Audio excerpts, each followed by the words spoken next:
Je n'ai jamais eu de rapport sexuel, je suis en couple et j'ai peur. Alors, pour te donner un exemple, moi, mon premier rapport que j'ai eu, c'était il y a bien longtemps maintenant. Ça s'était mal passé.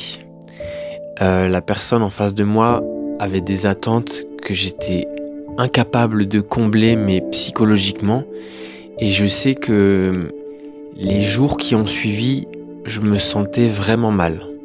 Tu sais, t'as envie d'aller sous la douche et t'as envie de te laver non-stop. Je pense que c'est même ce que j'ai dû faire en fait. Et aujourd'hui, avec le recul, avec tout ce que j'ai vécu, avec toutes ces guérisseuses en Indonésie, avec tous ces maîtres en Inde et avec toutes ces expériences de vie que j'ai eu la chance de vivre, si t'as suffisamment confiance en toi, tu sais, si t'es rempli de confiance, pas d'arrogance, hein, de confiance, de force, d'amour propre, parce que l'amour c'est la clé, c'est le numéro 1. Si t'es fort à l'intérieur, quand quelqu'un te demande quelque chose, tu sais qui tu es, mais tu dis juste non, non. T'as envie de faire ça? Bah non. Ce sera peut-être plus tard, ou ce sera peut-être jamais. Mais j'en ai pas envie. Parce qu'en fait, tu te sens déjà complet à l'intérieur quand t'es fort émotionnellement, quand t'es stable, quand t'es rempli d'amour. T'as pas besoin que l'autre y pense du bien ou du mal de toi si tu réponds favorablement ou pas à ses exigences. Toi, tu es déjà bien dans tes baskets, dans ton amour, dans ta confiance en soi. Donc c'est pas forcément de sa faute à lui ou à elle que d'exiger quelque chose.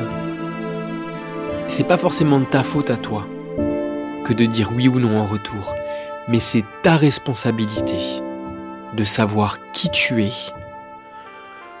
d'être suffisamment fort ou forte en manifestant cet amour au préalable en toi pour pouvoir dire non avec amour et avec sagesse.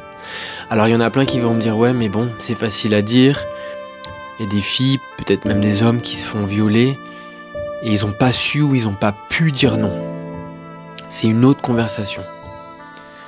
Dans tous les cas, cet amour propre, il faut le cultiver parce que quand ton amour est grand, émotionnellement, tu n'envoies aucune vibration à l'univers pour attirer à toi des prédateurs ou des prédatrices qui pourraient te faire du mal.